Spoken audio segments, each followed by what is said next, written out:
Hey there, Alex Kidman here with my very quick video review of the Anker MagGo wireless charger. That's this charging pad that you see in front of you.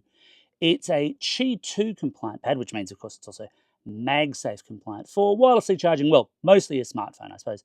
People could come up with Qi2 devices that have other purposes, but right now it's smartphones only. And in fact, right now as I'm recording this, it's iPhones only. While Qi2 is a open standard and therefore could be applied to future Android phones, there aren't any of those to date. It's kind of hoped for that the next set of Pixels might be Qi2 compliant, but we will have to wait and see.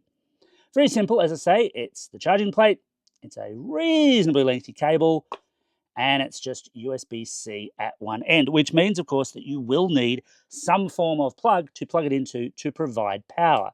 Now, Qi2 can do up to 15 watts of wireless charging, and as I've detailed in some of my other Qi2 reviews recently, one of the other bigger advantages of this is not just the increased wireless charging rate, it's the magnetic attachment. And that helps not only with faster rates, but also more efficient charging because you align those magnetic coils that much more directly.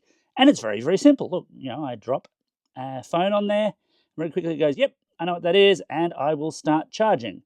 And of course, the magnetic attachment is reasonably strong. I'm not going to tempt fate too much, but it is holding there, as you can see. Now, this isn't just limited to iPhones in terms of actual charging. You can charge other devices. So I've got the Pixel 8a here, for example, and as long as I align that correctly, as with any other wireless charging pad, it will eventually find the sweet spot and go, there we go.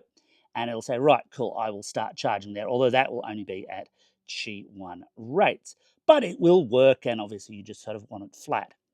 So, decent thing to buy? Well, not bad. Reasonably priced, certainly competitive with that. Nice heavy disc as well, which suggests, there goes the phone on the floor, which suggests that it should last a reasonable length of time. My one criticism really would be that this is a fixed cable at this end. It'd be much better if it was USB-C at that end, because then if and when this cable breaks, I could replace it with another USB-C cable and continue charging. As it is, when and if it breaks, if it fractures, whatever, you'd either have to get very handy with a soldering iron or buy a completely new one. Be a bit nicer if that was possible, but it's not. One fun little point, which you might have noticed as well, is I've got the box just above here, and this is not strictly relevant, of course, but what they've sent me is, in fact, the Japanese box. Makes no difference to its quality. I enjoy it, actually, because I've been studying Japanese recently, not that you probably cared, and so I can use it as a little bit of translation practice. Looks just a little bit different from the norm, which is no bad thing. Anyway, that's my take on the Anker MagGo wireless charger. Not a bad competitor in the space, but certainly there are plenty of them out there. We're starting to see a whole range of Qi2 compatible devices emerge now that the standard has been set. And that's your lot. If there's anything you'd like to know, let me know in the comments below. Thanks for watching this super quick review, and don't forget to hit like, comment, and subscribe.